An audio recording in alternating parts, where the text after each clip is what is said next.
Qalansuwatun TV. Orang yang membatalkan sumpahnya itu memberi untuk menebus kesalahan dari sumpah itu, membatalkan sumpahnya, dia harus membayar apa?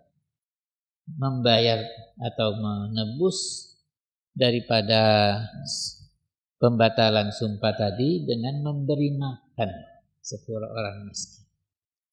Kalau tidak, memberikan pakaian 10 juga. Kalau tidak, puasa 3 hari. Jadi, kalau ini tidak bisa, urutan berikutnya dan yang membebaskan hamba sahaya.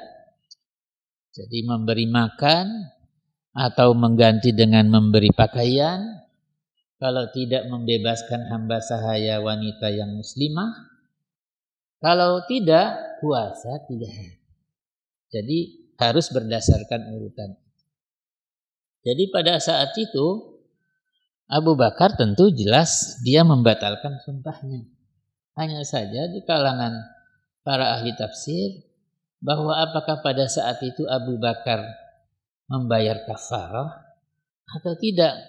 Sebab di dalam hal sumpah, ketika seseorang bersumpah dengan sesuatu dan ingin merubah kepada yang lebih baik daripada yang dia sumpah, maka dia tidak perlu membayar kafarah. Itu ada juga dalam riwayat seperti itu. Ayat berikutnya menjelaskan innal ladzina yarmunal muhsanatil ghafilatil mu'minat.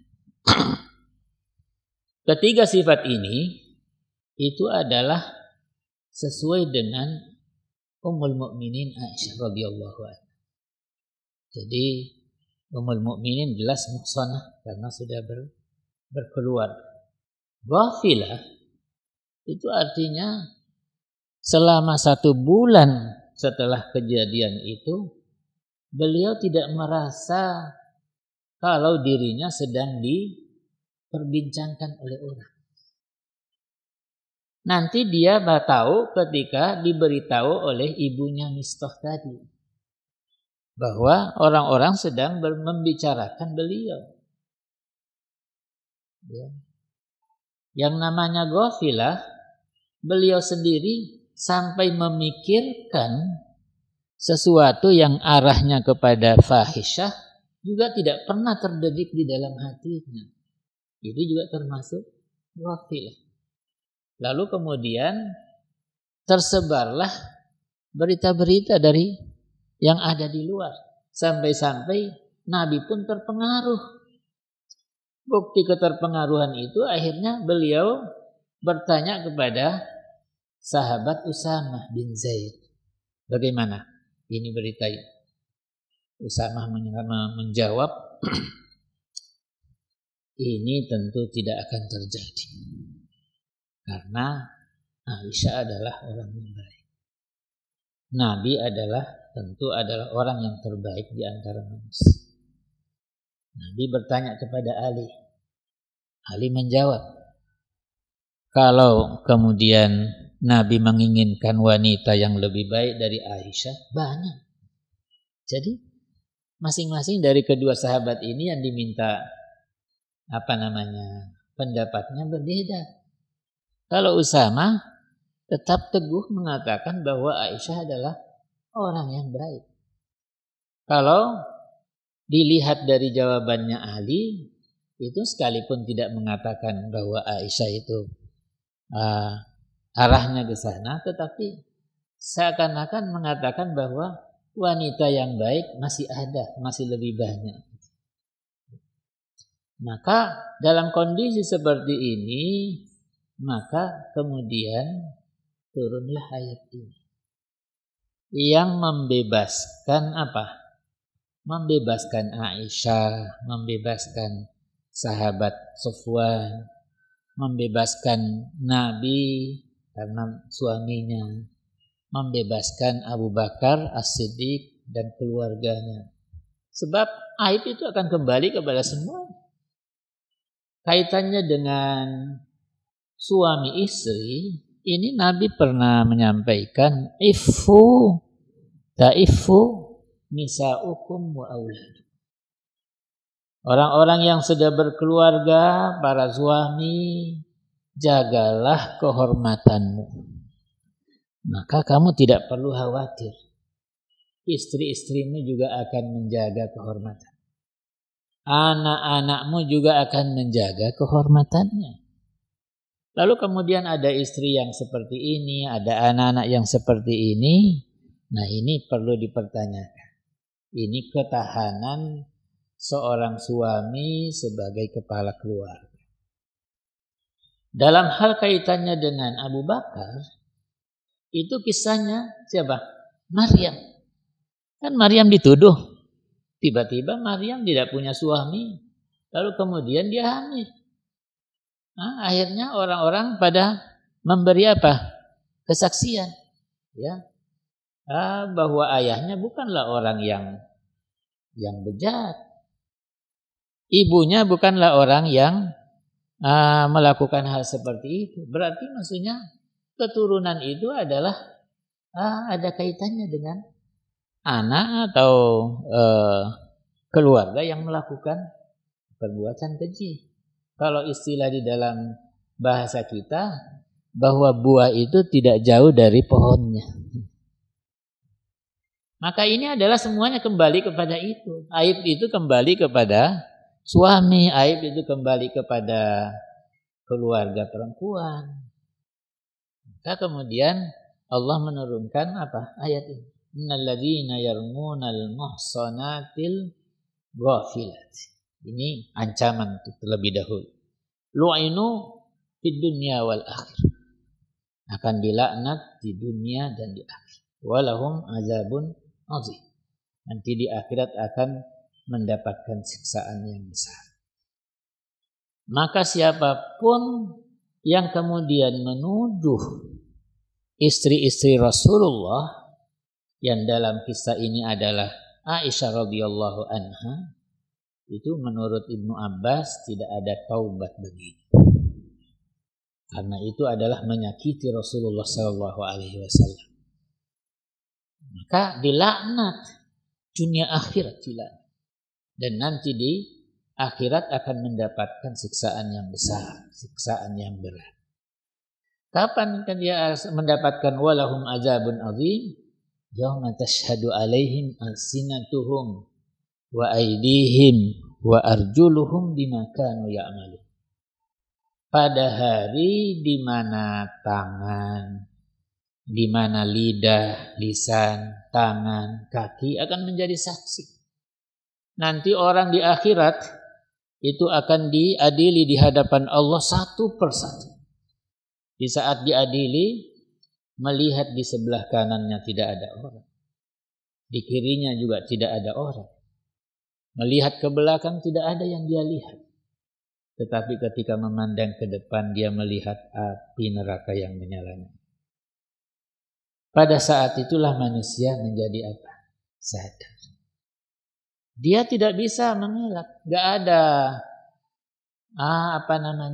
penasihat hukum, gak ada. Gak ada yang menemani. Yang ada itu adalah tubuhnya sendiri yang akan menjadi saksi. Dan yang kemudian juga pelengkap dari itu adalah catatan amalnya. Kamu pernah saja pada jam sekian melakukan ini, pada hari sekian di dalam hidupnya, itu ditanya satu persatu. Dan dia tidak bisa mengelak. Karena yang menjadi saksi itu lidahnya sendiri. Tanpa dia sadari, lidahnya itu mengucapkan apa yang pernah diucapkan. Tangannya menjadi saksi apa yang pernah dipegang. Di dalam Al-Quran, alahum arjulun yamshuna biha, am lahum aydin yabtishuna biha, am lahum adhanun yasma'una biha. Jadi semua ini dengan fungsinya. Lidah menjadi fungsi untuk menjelaskan apa yang pernah dia ucapkan. Tidak satu kata pun yang pernah diucapkan kecuali itu dicatat. Dicatat. Ma yalfidhu min qaulin illa ladaihi raqibun atid. Jadi tidak ada ucapan yang pernah diucapkan kecuali tercatat. Kalau baik, dicatat baik. Kalau buruk dicatat buruk. Ucapan saja dicatat, apalagi amal. Ucapan itu lebih ringan daripada apa? Amal. Kalau yang ringan saja dicatat, apalagi yang berat. Amalnya pun akan dicatat. Maka oleh sebab itu kalau kemudian kita pernah menyampaikan bahwa kalau ada orang sekarang bermain-main lewat media sosial, ya, mungkin dia ikut memburuk-burukkan orang. Ya, mengatakan kata-kata yang seperti ini dikirim. Nah setelah itu dia mungkin dalam keadaan berbaring-baring berdosa. Bahkan ketika dia bermasa atau dia menyapu, ketika dia sedang sholat, dia tetap berdosa. Kenapa bisa berdosa? Karena dosanya ini tadi mengalir terus. Ada orang yang menerimanya dibaca, dikirim lagi. Ada orang yang menerimanya dibaca, dikirim lagi. Itu terus mengalir. Mengalir ini namanya jariyatus. Jadi amal buruk yang terus dosanya mengalir kepada orang yang melakukannya, orang yang mengucapkannya.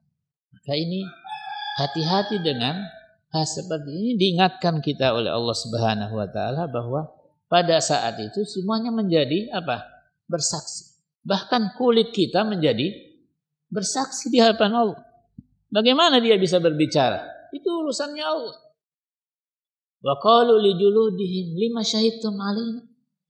Mereka berkata kepada kulitnya sendiri, kenapa kamu bersaksi terhadap perbuatan atau ucapan yang pernah kita ucapkan atau pernah kita perbuat? Qalu antaqana Allah alladzi antaqa kulla syai'. Allah lah yang membuat kami bisa berbicara, seperti Allah juga bisa membuat makhluk mana saja bisa berbicara. Maka kalau orang membayangkan bagaimana tangan berbicara, nanti di akhirat baru bisa dilihat. Bagaimana kakinya bisa berbicara? Kakinya mengatakan saya berjalan ke arah itu. Tangannya berbicara bahwa saya yang memegang dan lain sebagainya. Saya yang mengambil. Matanya berbicara, saya yang melihat. Telinganya yang berbicara, saya yang mendengarkan. Maka ini semua adalah nikmat. Nikmat yang diberikan oleh Allah Subhanahu wa taala. Pernah di dalam satu ayat kan dijelaskan ketika orang lahir, huwallazi akhrajakum min butuni ummahatikum la ta'lamuna syai'a. Dialah Allah yang mengeluarkan kamu dari rahim ibumu dalam keadaan kamu tidak mengetahui apa-apa. Wa ja'ala lakum sam'a wal absara wal afid. Dialah kemudian memberi perangkat, memberi pendengaran. Tidak sebatas memberi telinga. Orang lahir dengan telinganya tetapi belum tentu mendengar. Orang lahir dengan punya mata tapi belum tentu bisa melihat. Orang lahir dengan fuadnya belum tentu dia bisa berpikir. Tetapi Allah lah yang memberi tiga hal ini supaya orang bisa berilmu.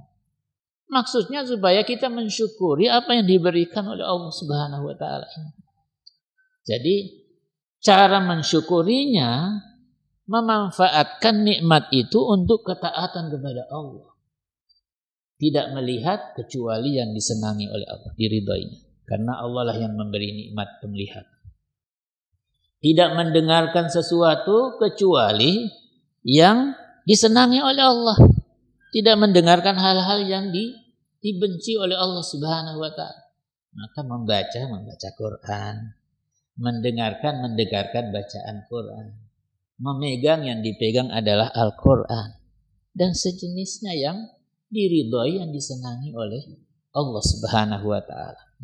Berjalan menuju masjid di tempat yang paling disenangi oleh Allah. Bukan berjalan menuju tempat yang dibenci oleh Allah. Yang paling disenangi Allah itu apa? Masjid. Yang paling dibenci apa? Pasar. Orang lebih ramai ke pasar daripada kemana? Ke masjid. Yauma tashhadu alaihim alsinatuhum wa aydihim wa arjuluhum bima kanu ya'malun. Terhadap apa yang pernah mereka kerjakan. Maka yang terakhir inilah yang membebaskan apa yang dikaitkan dengan apa? Aisyah. Yauma idzi yuwaffihimullahu dinahumul haq wa ya'lamuna annallaha huwal haqqul. Pada hari itu Allah akan memberi balasan yang benar dan mereka tahu bahwa Allah yang maha benar. Mereka tahu bahwa Allah lah yang akan menjelaskan kemudian nanti di akhirat. Maka akhir ayat ini mengatakan al-khabithatu lil khabisi wal khabithuna lil khabithah. Wat-thayyibatu lit-thayyibi wat-thayyibuna lit-thayyib. Kalau ada pertanyaan, dan ini yang disebarluaskan oleh orang-orang Yahudi, orang-orang munafik, ya, orang-orang munafik pada saat itu, sekarang dilihat Nabi itu thayyib atau tidak? Thayyib. Berarti istrinya thayyibah. Iya. Kalau mereka katakan Aisyah itu khabithah, berarti Nabi itu juga khabith. Ini kan jelas ayatnya. Al-khabithatu lil khabithin. Wanita yang buruk itu pasangannya laki-laki yang buruk. Laki-laki yang buruk pasangannya wanita yang buruk. Wanita yang baik pasangannya laki-laki yang baik. Laki-laki yang baik pasangan dengan apa? Wanita yang baik. Ini juga menjadi pelajaran. Khususnya kalian yang belum berkeluarga. Ingin kelak mendapatkan pasangan yang baik, maka jadilah orang yang baik. Banyak orang yang kemudian di dalam kehidupannya itu boleh dikatakan dengan istilah kehidupan hitam. Ya, hidupnya hitam. Ada begini, kerjanya ini dan lain sebagainya. Di saat mau berkeluarga, ingin mencari pasangan yang baik. Iya atau tidak? Kalau ingin mendapatkan pasangan yang baik, jadilah orang yang baik. Tanpa dicari. Ini ayatnya jaminan. Bahwa kalau kita baik, Allah akan memberikan pasangan. Ulaika mubarra'una mimma yakun.